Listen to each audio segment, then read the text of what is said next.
So hi, Victor. What was your first computer? Hi, Adam. My computer was not super exciting. So my first computer that I own, or my computer, like first I just like put my hands on. Okay, you touched, and were excited about it. I guess it was some kind of like the Russian knockoff of some. I don't even know what was the original computer, but essentially it was like some electronic computer that was in my school. Mm-hmm. And a few years after, someone brought Intel 386 model with DOS and things like that. So I think we can say like 286 or 386. This is my first computer that I touched. And over, I guess in 2000, in 2001, I finally got my Pentium. Pentium 3 was like my first computer that I actually owned and was able to do some stuff on it. Cool. So when was it? I mean, when you touched your first computer, which year was it? Which year? It's I guess it was somewhere in the school. Maybe it's 1995 or something like that. Around this time. Okay. So you're a youngster. Yeah, I'm a youngster, and like my first language was not like something exciting. It was Basic, and again, it was knockoff of Quick Basic. That wasn't also available in this Russian pirate computer. So it was a Basic in Russian instead of Go. No. So what is a Russian word for Go? So it was Basic, but and like you can say Basic in Russian, it's also be the same, but like meaning would be different because like people when you're translating something directly into different language. You might be losing some of the meaning, and no one. I guess up to some point when I started learning English, after that I realized that basic means like basic. Yeah, exactly. But in Russian, we just say like basic. It's kind of perfect.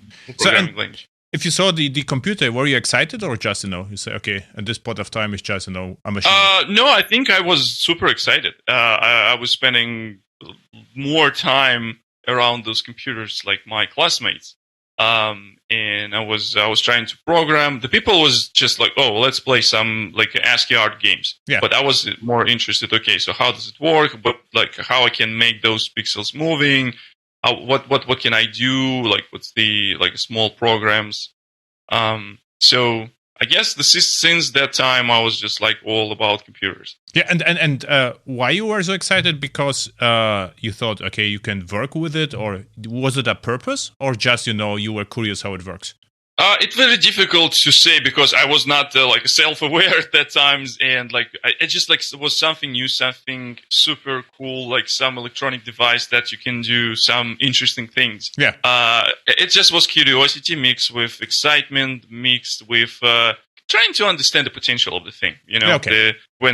How the things can go in future, and like yeah. So since that time, I was starting like put a lot of thought about this, and like.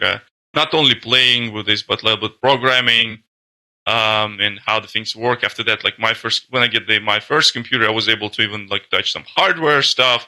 So I was able to look inside and destroy it, reinstall. Yeah, reinstall some of the parts, for example.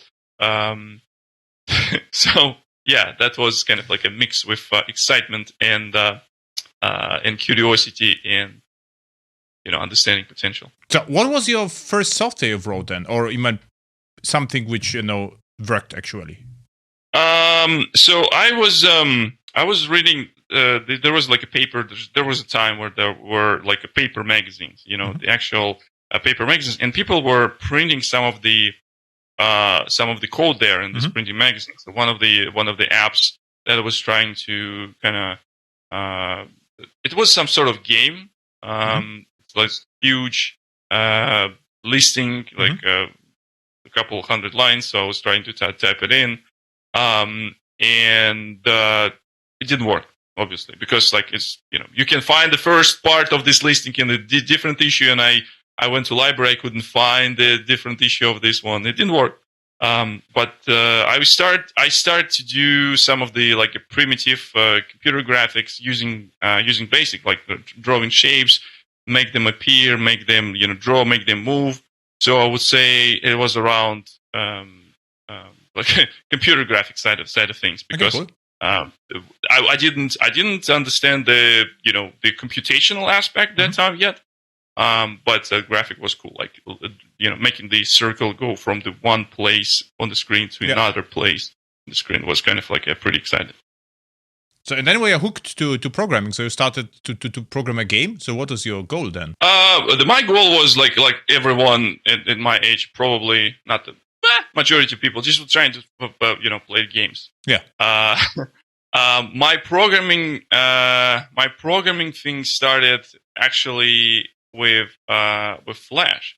I was like when I get the real computer, like Pentium 3, I was able to see some of the Flash animations, and apparently there was some scripting language that allows to to modify some of certain behavior. This actual script came about.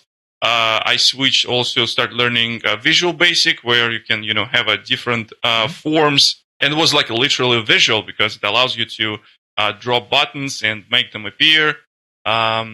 So, and after that, I went to university where I started doing some start learning things with purpose. I went to a computer science class, and one of the things that we started doing, they were I was expecting that they will be teaching us to program, but the expectation was wrong. When you go to university, they teach you you can teach yourself, so you have to learn a lot of things myself. So I started learning C++.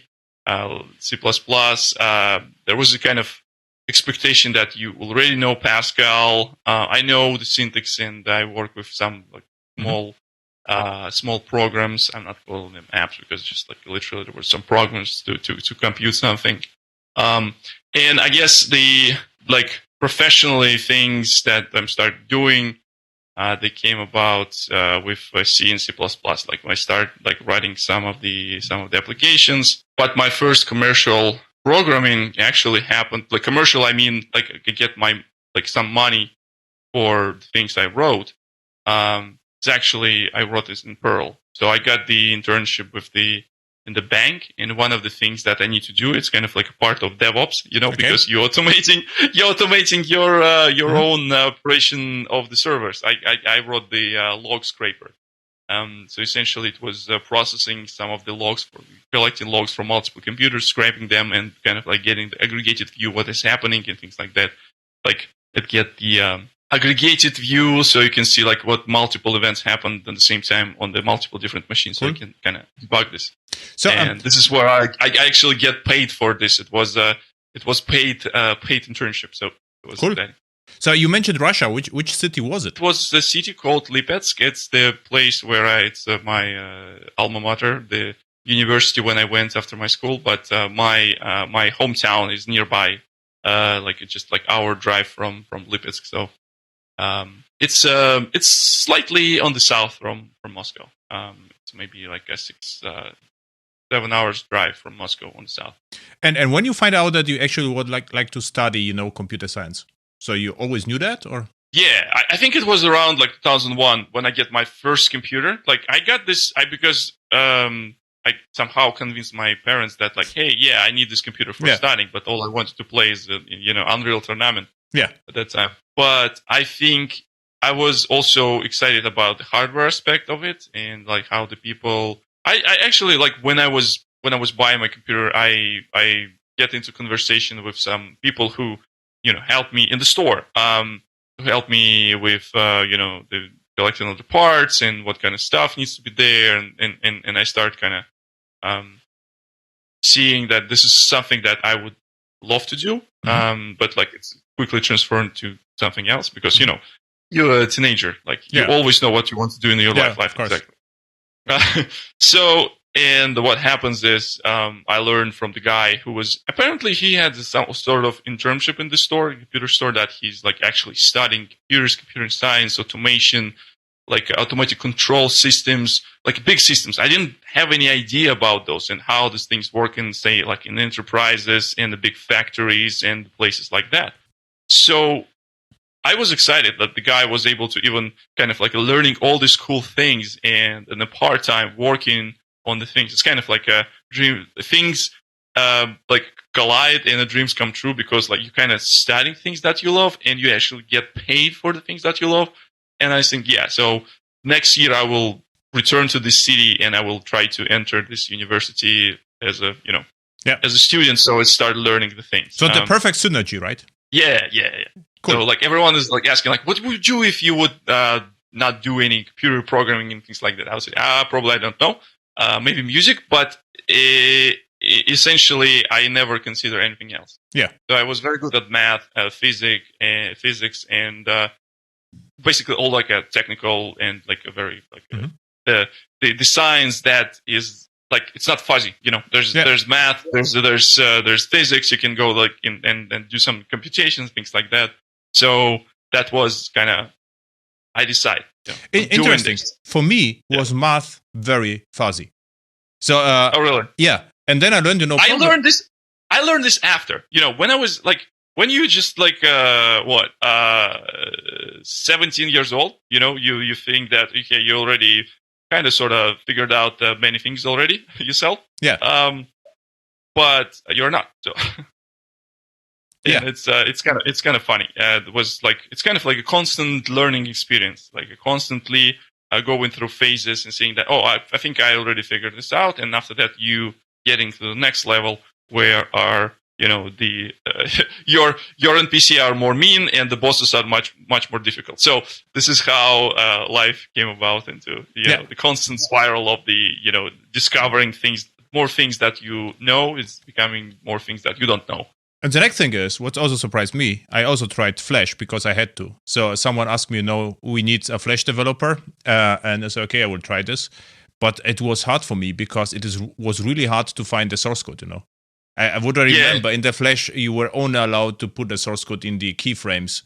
And and I say, this is just stupid. Why? I need, some piece where the code lives, not the stupid keyframes. And so this is also funny because I didn't like Flash at all. Visual Basic was similar. So it's also there, the source code was scattered over the place. So C++ was easier to get for me than, for instance, Visual Basic or Flash for me. Yeah. And then Turbo Pascal was also nice.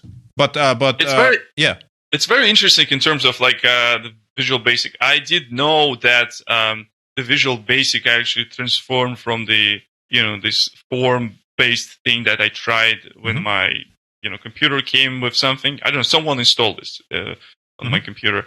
But like I learned that you actually can programming inside of things like Excel, and you can write the macros. And this is another kind of like the mind blowing moment in life. Like, oh, wow, you don't need to compile stuff and bring you something. You have like one Excel. Everyone has Excel, like operated version or like legally acquired or not legally acquired. We're gonna be take this. It was like dark times in cool in the history of Russia software, and it's like you can actually write the programs and you can drop the buttons there. You can do some animations there. So it was pretty cool. It was super interesting.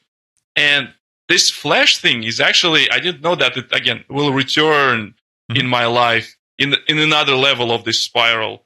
When I already moved to the States and started doing some of the consultancy jobs, the consultancy job that I took, one of the first, it was just like a Flex and Java developer. That this is where you're not putting your code into the keyframes anymore. No, you actually have only two keyframes, like the preloader and the actual scene where everything is going. And there's actually, you can write the code that will be compiled into this kind of thing. Flex was very like Java. What I remember, you had the Eclipse IDE already, and you could just write proper code. So there was not like the early Flash. Yes. And exactly. At university, which programming languages you learned? Was it Java around? So Java was not there. So I learned C and C++. C++ Builder was kind of the idea of choice for like a couple years. So all my like kind of like a courseworks and the some of the projects happened in C++ Builder first of all. C++ Builder means Microsoft? Or no, it's Borland. It was Borland C++ Builder. Okay. And like it's just like a visual ID. You can also attach the things to the buttons and things like that. So I started interested in GUI development. One thing bothered me a lot is that the size of the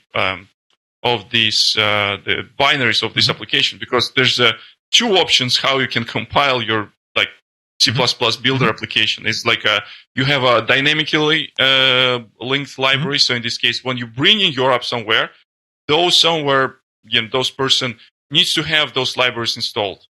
In this case, your application will work. Or you can statically compile those. So in this case, your binary would be like 1 megabyte, which is good, but sometimes it can be over 1 megabyte. In this case, it will not fit on one diskette, which was 144 megabyte. If you want to move this around. And CD, like writing CD-ROMs were not. It was not luxury. Yeah. It was luxury thing actually. So now. And so I started looking into the Visual C++. So Visual C++ allows me, their compiler and their library was like totally different, and they didn't have all this like a VCL family in law. They have like MFC family in law, but still like I was able to, I learned how I can compile this like really small apps. But here's one thing that I lost. I didn't have this like a visual style of programming. So I had to learn like a Windows API from scratch and how to draw the buttons of this like graphic device interface GDI. But I also started learning that there's some other cool things I can do with Visual C++. I discovered a DirectX SDK in one of the courses where we have computer graphics. Again, how I get back to how I get back to these computer graphics again is actually I started learning the DirectX, and we kind of like developed two different groups of students. Some people who want to go through the like easiest path. Yeah. So because easiest path meaning that you can borrow some of the classworks from the previous years, and you can like refactor their apps and make them work for your assignment. And some other kids who were interested in discovering something new. So that's why previous years they spent a lot of work on the Borland C++, and there's like ready to use projects. People just like removing the some of the source code comments from the previous years. Yeah. And we were writing from scratch. And the Builder C++ examples, for some reasons, they used like OpenGL a lot. And those kids who decide not to use Borland tooling, they start looking into Microsoft tooling, and DirectX was the thing that we start, doing the things. Okay. So exciting times. And this is how I into new iteration of Microsoft IDEs when they released Visual Studio.NET. It still have Visual Studio, C++, but there was a new thing called C#.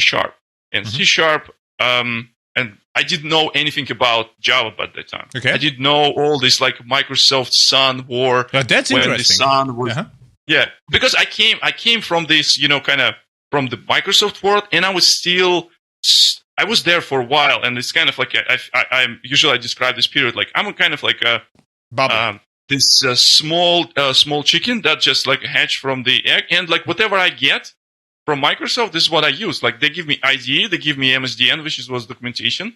I started learning about some of the open source and some of the like forums, like what was the code something. There was like a very cool forum. Where everyone is posting some of their like code. It wasn't like way before GitHub, and the people were posting some of their MFC project. It was not SourceForge, right? No. It was not SourceForge. It was kind of like Fresh Meat and SourceForge. No. It was like, for me, it was kind of like a very high level, because there's like a real programs doing stuff. There's commercial software. Some people can actually have like a big programs. It was a small forum. I forgot the name. It was but anyway, so it was like a very good place. I started like very quickly. I found that there's not enough information in Russian. There was like a very famous Russian resource called RSDN, Russian Developer Software Network, like similar to MSDN, like a Microsoft.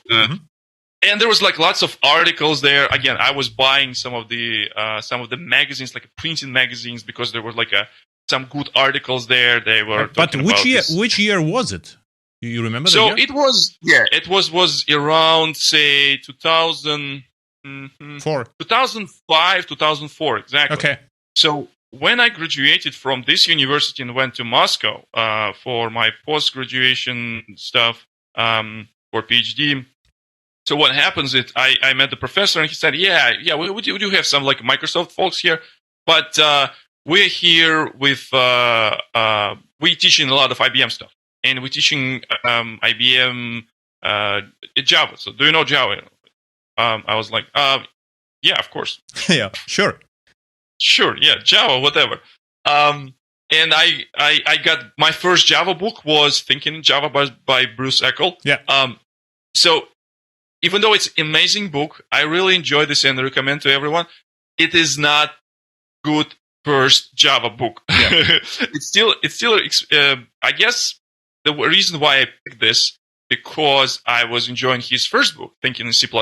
Yeah. And that book also was not good for the first book, but at least I already was experienced C++ developer, so I can understand a lot of things. And I like the approach in that book, so that's why I picked up this Thinking in Java, and I started this my Java journey since then.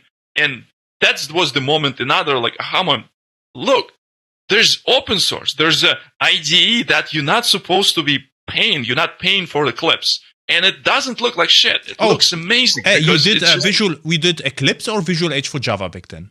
No. It was Eclipse. I went straight to Eclipse. Okay. My teacher, one of the teachers in university, he was actually trying to teach us Java. Some of the kids decide to learning Java. I was like, no, I'm hardcore. I will do like C# and stuff.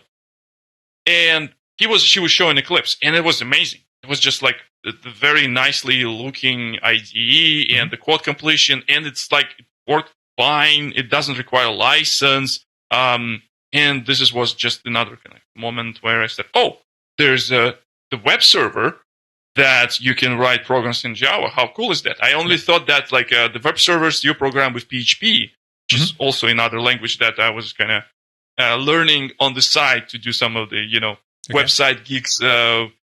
So someone needs a website. Okay, let's write them website for some like spare money that we can get.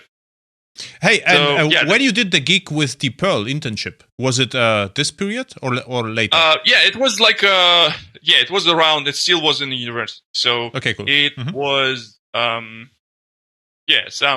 something around 2005, 2006, and when on the same job when I was in the bank, I was able to work on my diploma project that was a C# actual application. So essentially in university, like I said, they didn't teach us much, but at least like they give us opportunity and the ways how we can learn stuff ourselves. That's why I dip my toes in the different aspects: C++.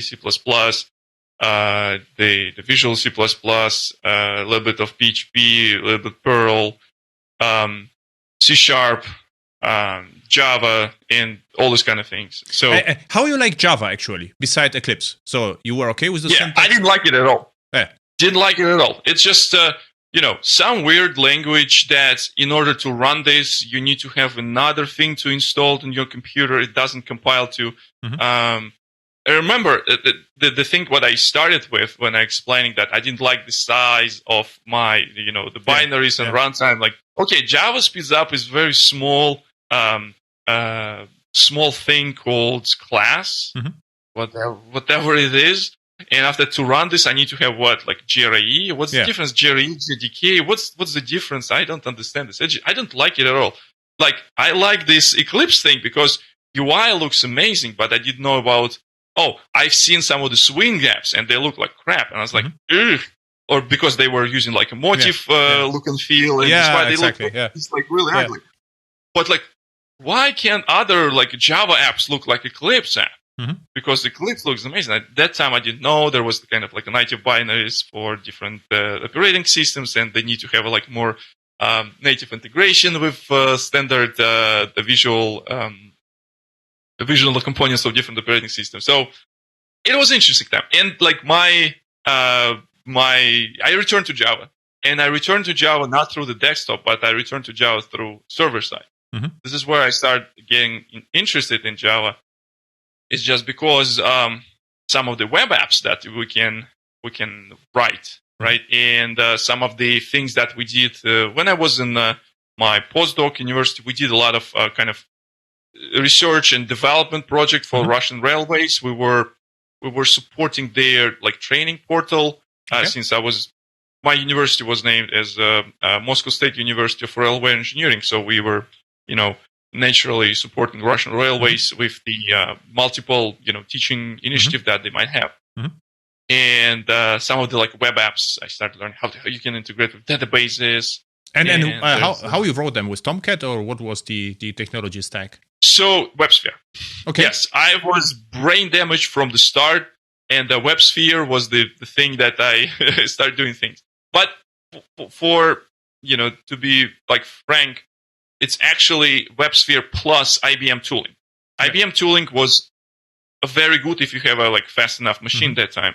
So you will be able to visually also construct your GSP pages, GSF pages. They have their own like library, like they call it a rational application developer. Yeah, exactly. That allows you to like visually create this the pages. It was exciting, and the good thing is that since we were working very closely with Russian Railways, and IBM actually providing all the materials that they were kind of like selling to Russian Railways, for example, for license and stuff, they're providing us for free because they have this kind of initiative for universities. So we can get any software that we would like from IBM for free, any materials we can get for free, red books, they just like ship us like paper books if we need, and electronic versions if we need.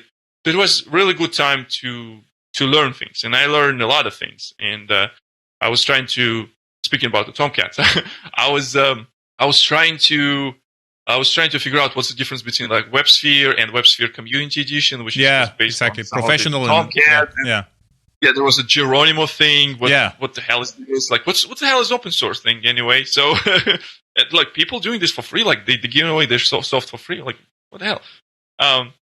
So yeah, it was a very interesting time when the like I said, the brain damage from the very beginning. The WebSphere was my application server, WebSphere 5. We did some like small projects for our own automation inside the university. We were writing this small system that was kind of like your virtual record book. Like if you go and like doing some class, and after that the teacher can go and put some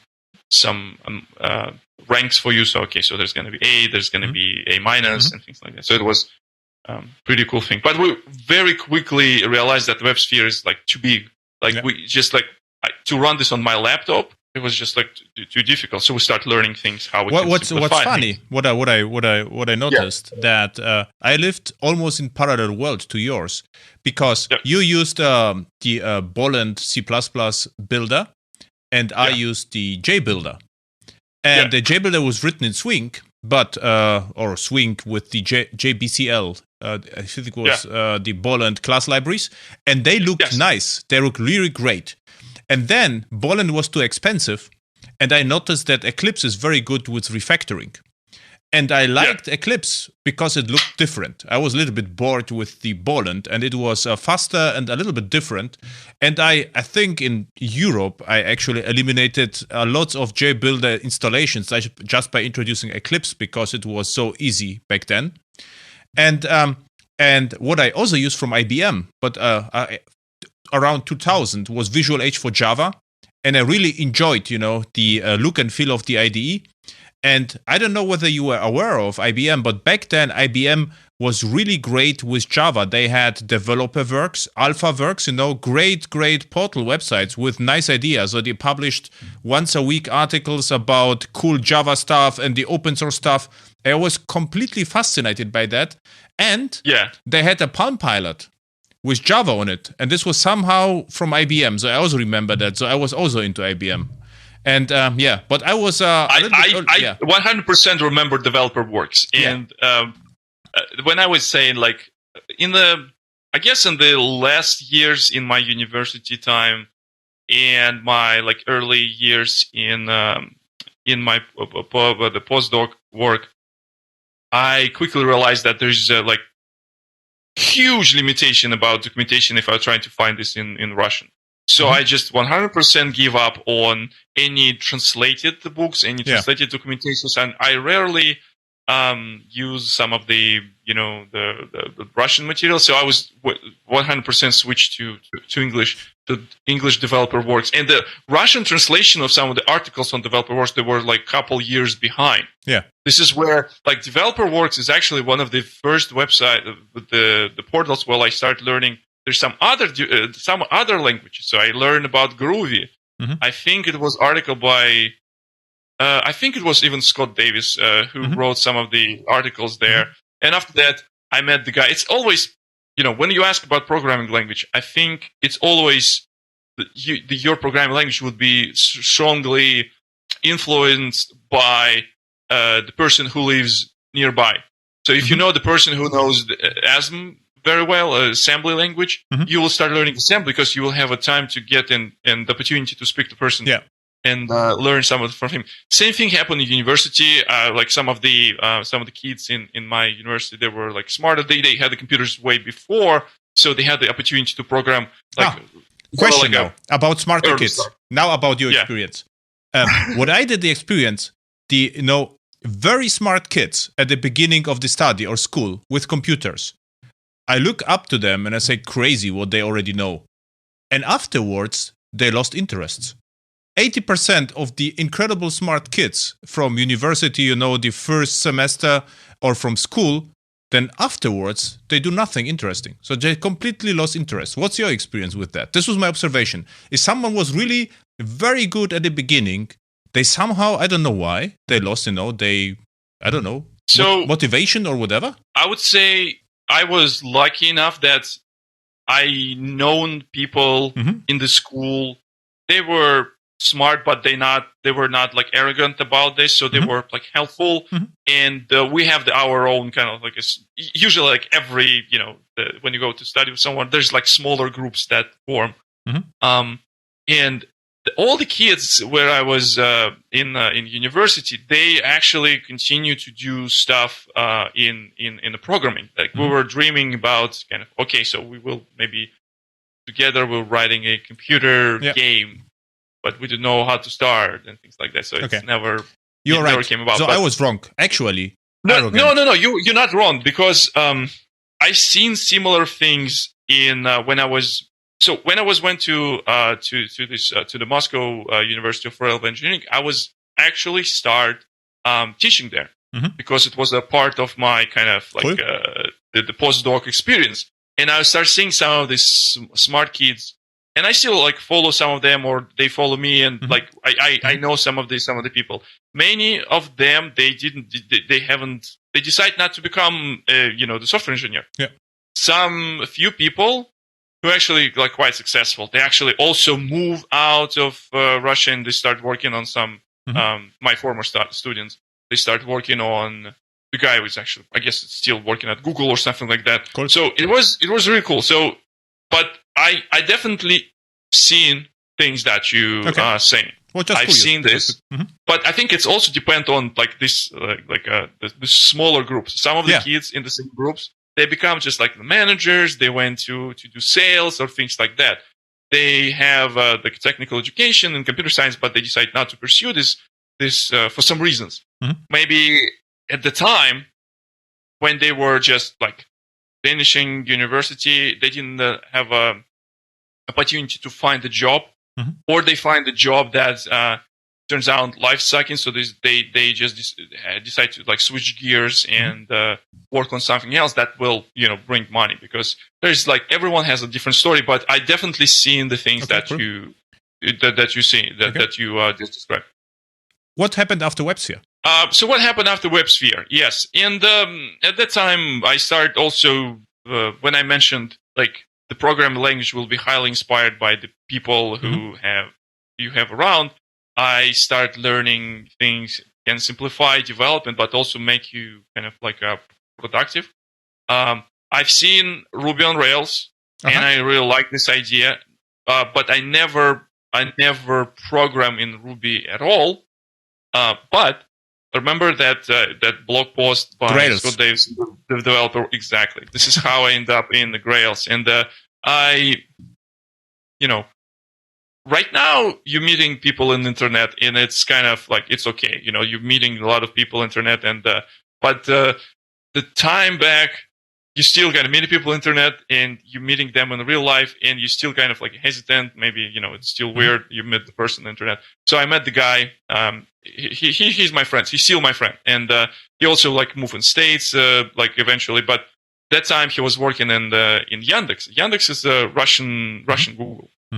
And I met him at one of the meetups in Moscow, and like we became friends. And he was like huge proponent of, or he just quit Yandex. He started startup, and he was he showed me not the Groovy, but he showed me Grails, like server side component, and how I can actually quickly write the web apps. And Grails comes with like Hibernate and Spring, and I don't remember if it's like Tomcat was there like out of the box, or there was kind of like something like lighter than. I don't know what it was, like Jet or Tomcat. I cannot remember. So this is where I came into like Tomcats and like more lighter world with Spring and things like that. So this is where some of the interesting things came into life. I had to move to United States and start working here as a consultant. You immediately got the work here in the US, or? So I started kind of like when I was 2006, when I was still in my university times. I went for work and travel, and I didn't work on my specialty. I work in restaurant. I just want to see the world. I just want to see like what is going on here. And I decided not to stay. Some kids, they just, I will stay and figure out the ways how I can maybe transfer my university thing. And I decided no. I got back. I graduated, get my master's, went to work on my PhD. Didn't finish, but it's a different story. And after that, I started looking for opportunities. And one of the years when I was living in Moscow, I actually met Yakov Fain. Okay. Many people know him. So he came. He's with him the Yakov and Victor. Victor was another partner in this consultant company. So they came with the training in Moscow. So I attended this training, and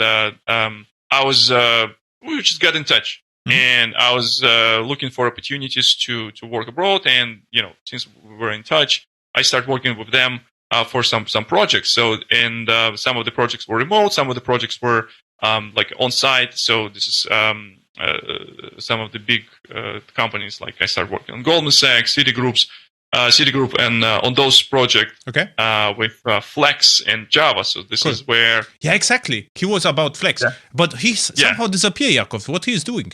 He's on front end now. He's doing a lot of like JavaScript, and he's doing a lot of things around the front end development as well. Okay, cool. But also still in a little bit of Java, but mostly on the And you worked for Yakov. You worked for Yakov in Russia or in US? Yeah. So when I just started, I did some of the remote, some offshore jobs, and after that I moved to States, and we worked together like for 5 years or so. Okay, cool. So it was pretty exciting times, and I learned a lot of things about the enterprise architecture and the project. So I was not like a very I was specialist. But I was like a problem solver. Like if we need to have a front end, I have skills in Flex. That time Flex was hot. But we switched to JavaScript afterwards, and we actually wrote the book together on this enterprise architecture for JavaScript.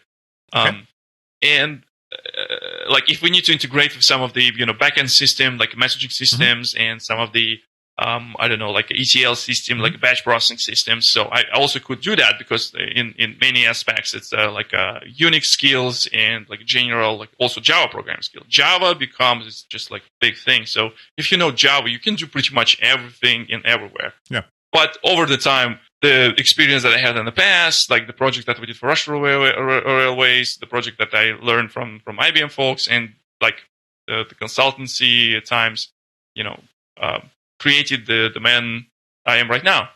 Okay. So what happened after Yakov? The experience with Yakov's company? Yeah, so we were working on the freelance, and after that, I decided to try something into like the product companies, companies that actually doing some of the things with have the product. So I found this very interesting opportunity in the company called Hazelcast. You probably heard cool. About it. Okay. Yeah. So and it was very interesting experience because it's also it's open source. They giving away code for free. Like how they make money. So you know Tulip, right? You know Tulip? Yes, Talib, Fuad. We worked together for like almost 3 years. A really nice guy, right? Yeah. So we are. So I actually met Fuad at the Java one.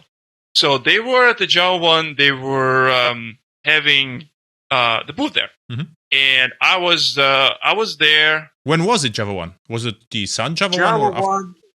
It was after. It was like a couple years after Oracle acquired Sun. It was already like the fading glory of the Java one, but like it was just like maybe 3 or you ever 5 experienced years. the Sun's Java one? No, never. I always wanted.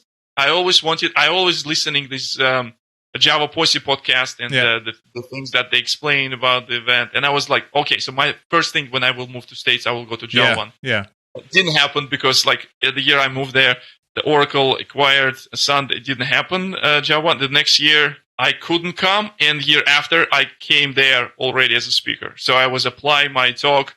My talk was about Nashorn, and Nashorn was like a part of upcoming JDK 8, and also like JavaScript was a very interesting part of the Java world. So my talk with Nashorn was accepted. So this is that Java Lucky one. You. I applied from 2001 to 2007, 7 years, and never got something accepted. So and then I submitted a stupid talk about heating control, and it got accepted. All reasonable talk were rejected, and just absolute pet projects, which doesn't matter at all, was accepted. So and you were lucky, That's interesting. Yeah, that's interesting. And I was able to go because we were Jakub was running New Jersey Java user group, and I was helping him to run this, and we were organizing this in because we used to live just like maybe 30 miles apart, so we were running this in the South Jersey in the Princeton area. It was like a Java and Flex user group. We were doing kind of like and was it a big one? So how many attendees such a US Java group? Yeah, it was pretty big. We have a couple hundred like registered people.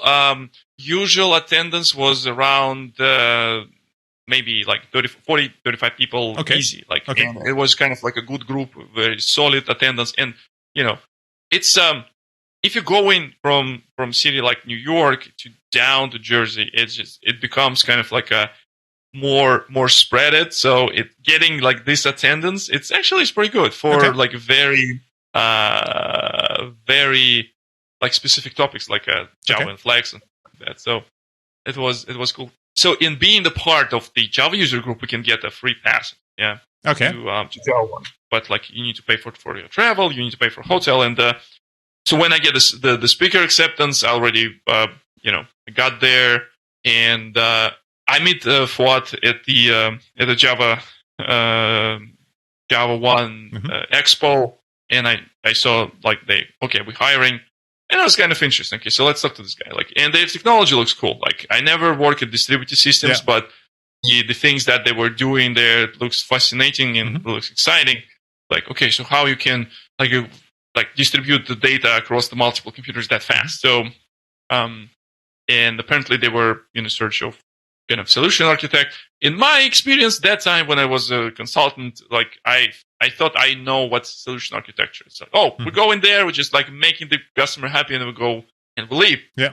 And it's absolutely different with the product company. When the product company, you're trying to establish relationship with the customers, you want them to be happy all the time, and they're not happy, they're happy never. So this is why it's a slightly different approach. And during this time, I was able to do kind of like a evangelizing job when I was talking about technology, how the Hazelcast works internally, what kind of use cases, and I was able to talk to different groups of people including some of the JavaScript people, including the cool Java stories. people. The cool stories with Hazelcast is what I did. It was probably around that time. I used Hazelcast on my servers, and I used Nashorn to implement logic which moved between nodes in Hazelcast. So the Nashorn was the implementation was in Nashorn in JavaScript. Yeah. And this was loaded as a Java interface. So I could actually execute the business logic on all nodes, and I didn't have to deal with class loaders. So funny that you're saying, Hazelcast and Nashorn. And I also delivered some talks about Nashorn at Java 1. So it's actually funny that we ever met at Java 1? Yeah, few times. I guess we went to the parties. This is why our memories might be blurred. So the parties were good. Yeah. And actually, this is where Java 1 happens. Like you're meeting people. The thirsty bear, right? They are exactly, yes. They are in relaxed setting. You can talk to them. I was super excited. I met Ken Horstman there. Like his book was Bible of Java. Like when I started learning afterwards, like Kai Horstman. And he was there. Like I was like, oh, I know this guy. It's like I was like such a fan. Okay, let me talk to him. And I explained to him that this book is like a huge hit in Russian. The people kind of learning. So there was like two, I would say, bestsellers, and because they were translated in Russian, it was Herbert Schild, and he actually wrote a lot of books about C++ and in Java. And Kai Horstman also, his like Java Bible was like the books that. Okay, cool. I met the people from Java Pussy podcast. The again, like, such a fan, and it was super cool. And like my first Java 1, I met like all the stars from. Okay. When was it your first Java 1? Which year?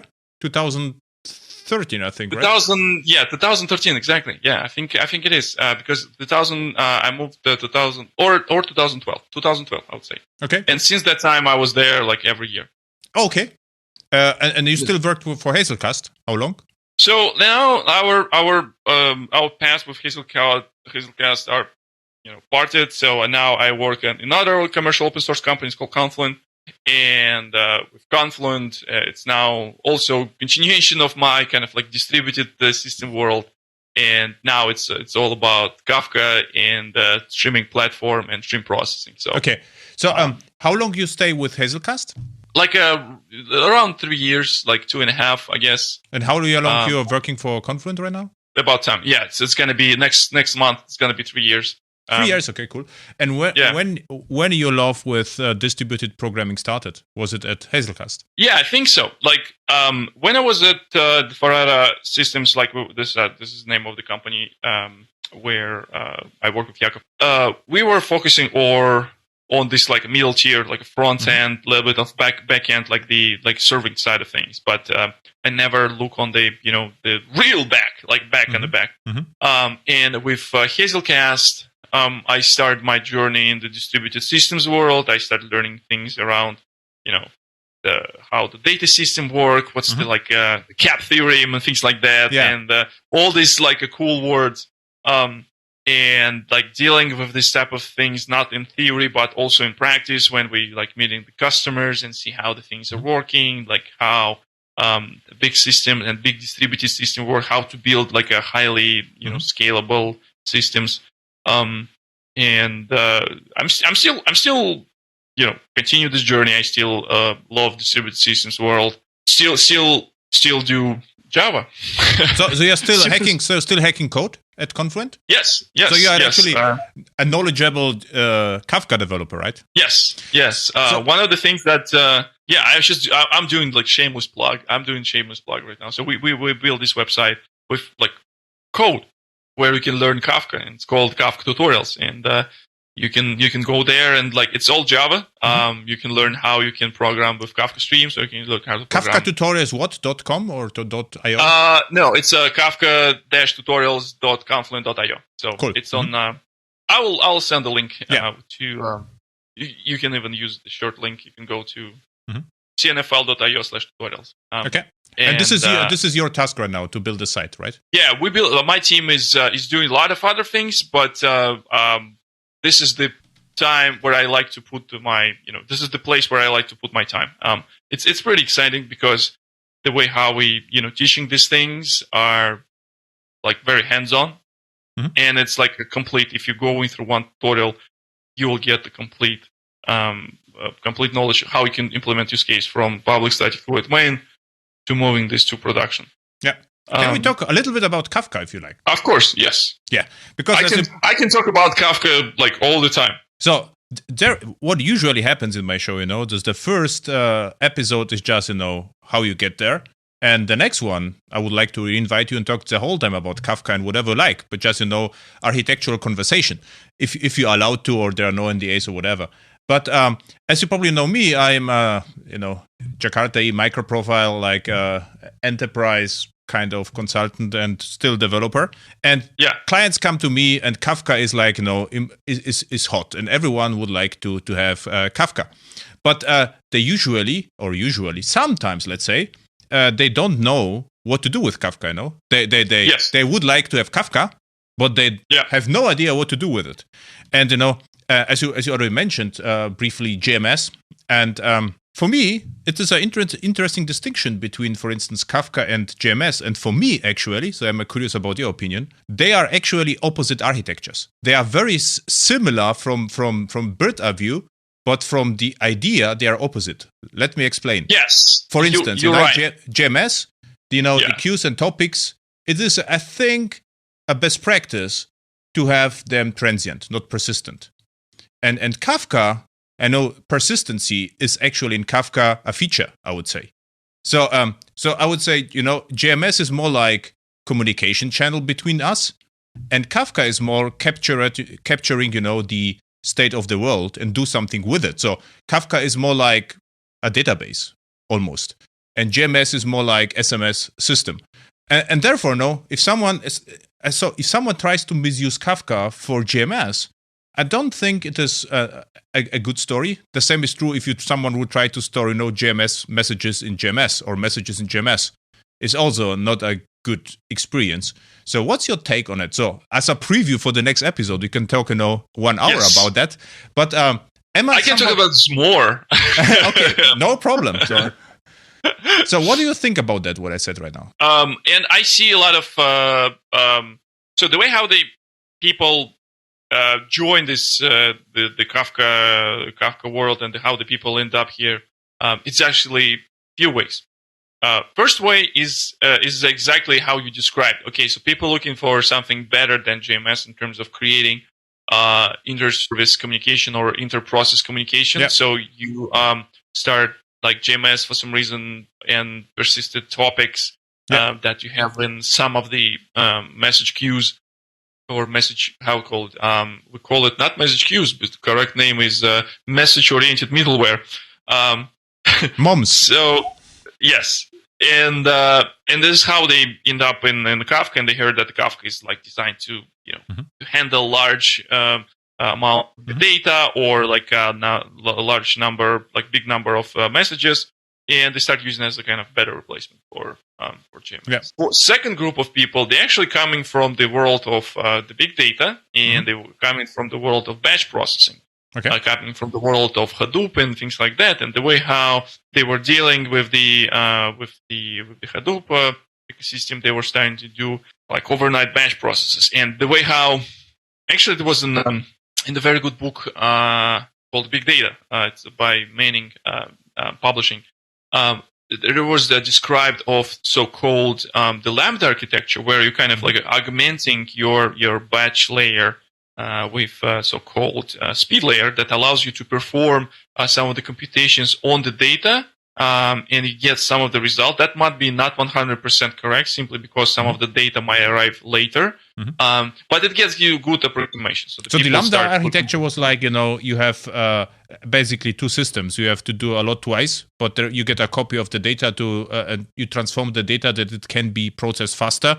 You have transactional data, like a report data, let's say, and the report bucket is transformed that way, like for like column-oriented, let's say, database, and the other one would be traditional database. So you have two copies of the data, but you have can do computation faster, which actually disappears right now, right? Yeah, exactly. So, and they kind of look into ways how they can deliver this data faster to perform like the better batch processing thing.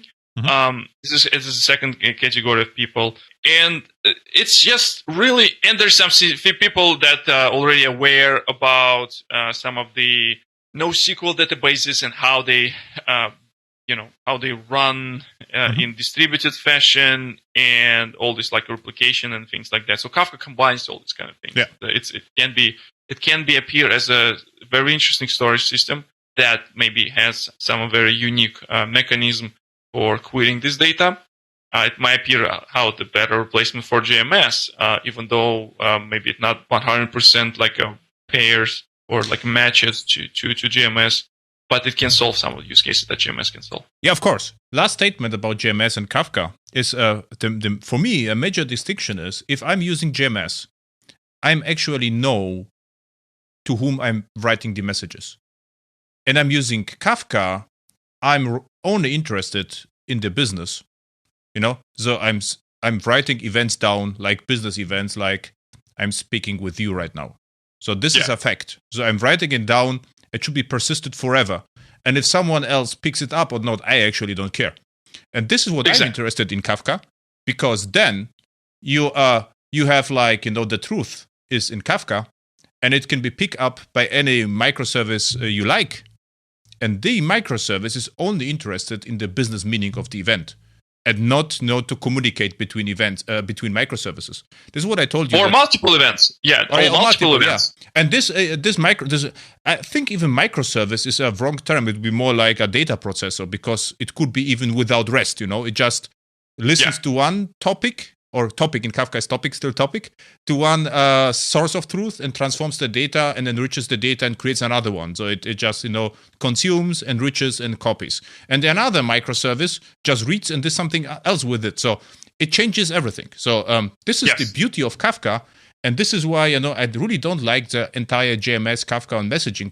I think this is a little bit confusing, but this is the next group of people where I see where you can use Kafka for complete different architectures, and then you get the largest added value from Kafka, because the whole, then you get all the two-phase commits and all this stuff is solved actually, because you only have single transactions you write down and it is consumed, and this solves the problem. Because if you have JMS, you don't have the single source of truth. You always need two transactions. You have to write to JMS and to database, for instance. And if you have the database and JMS in one, then it's simpler. Here's the kind of, it's not the problem, but it's I guess the challenge that some of the users of these new technologies need to go through. It slightly changes the way how you look at your data. It teaches you to think about the data as a immutable set of events. And sometimes people will still thinking in the GMS world as a kind of messages, and they were not sure. Simple example: people saying, "Okay, why we need to save this in two places?" I will just like expand on your example real quick. We need to write this in two places because first of all, we don't trust the messaging system, because like it can fall or fail, and we'll not be able to deliver this message. This is why we can retrieve this from the database and push it back. This is why we need to write this in two places, and this is why we need to have a distributed transaction across GMS and not database. Even don't trust, because what usually happens, a microservice has the data ownership. It has own database, right? And then you only using GMS to talk to other microservice. So actually, you will have to store the data for your purpose and then share with other microservice via GMS. So even if GMS would work perfectly, you always need to know the two-phase commit. Yes. And like for some of the logic that you have in your application, you might need to you still might have even with Kafka, you still might have some of the database on your side, but you're not thinking about this database as something that, like, if you lost this forever. Exactly. Once you start thinking about the Kafka as your kind of source of truth, where your raw events written, you can always replay, because sometimes you make mistakes in terms of processing. Maybe there's some of the algorithm, when we're doing this with GMS, there's no way how we can replay things and reapply this transformation. We need to ask someone, "Hey, can you send me back this data so I can do something with it?" It's one of the patterns when the people like taking this. There's like different interesting patterns how you can. Your service don't necessarily need to even send anything. Yeah. There's a pattern called I think it's called Outbox if I'm not mistaken, where there's a connector that captures changes that happen in your database will deliver this to Kafka automatically. So your application don't need to know about Kafka at all. Debezium, for instance, implements this very, very, very well. Yeah. So Debezium, it's an open source project that allows you create a connectors for Kafka. There's like a small, you can call it small application server that runs nearby to Kafka called Kafka Connect, and your Debezium connectors is your small application, small servlets that runs in this one. And Debezium has native integration with some databases like Oracle, MySQL, Postgres, meaning that they can read and understand some of the internals, like reading from transaction log of Postgres, and push these changes to Kafka. Your application writes to Postgres and doesn't know anything about Kafka. Exactly. And your data will be distributed through Kafka. And this is one of the use cases how we solve say you have a processing system on mainframe, and this is like very old system. Like simply it works and it does deliver the value. No one is touching it, and just like no one. It was not on no one's tech debt radar. And now you need to bring this data to other places. And using this kind of approach with change data capture, you can extract this data from mainframe without affecting your existing system that works and deliver this data to multiple other systems. Exactly. Cool. So if you like, I will re-invite you in a few weeks just to talk about Kafka. Just about fun architecture and distribution, because I think Kafka is widely misunderstood. People say, GMS, why you're using GMS is antiquated. It's different. GMS this is complete different purpose. It's like someone will tell you why you're using SMS if you have email. I mean, okay, this is a complete different communication channel. And the problem is they look too familiar. And the problem, I think at Kafka at the beginning, they tried to use the same naming as GMS. And this is also a little bit a problem, because we have the same terminology, but the features are different. Perfect. Thank you. It was fun for me. And fun for me as well. I appreciate that you invited me. Yeah, sure. And you give me your links, with Kafka tutorials and whatever you have. And I will invite you back in 4 to 6 weeks if you have time, the same time. And just let's talk about Kafka, whatever you like. And I have my own ideas, and I will misuse you to validate my ideas about architecture, because you are, sounds like a fun thing is happening. So you are the Kafka guru, and I have experience from different angles. So I can, ask you whether my ideas are right, and we can have a nice talk about Kafka. Exactly. Yes. It was nice to be here. See you in a bit. Thank you. Bye.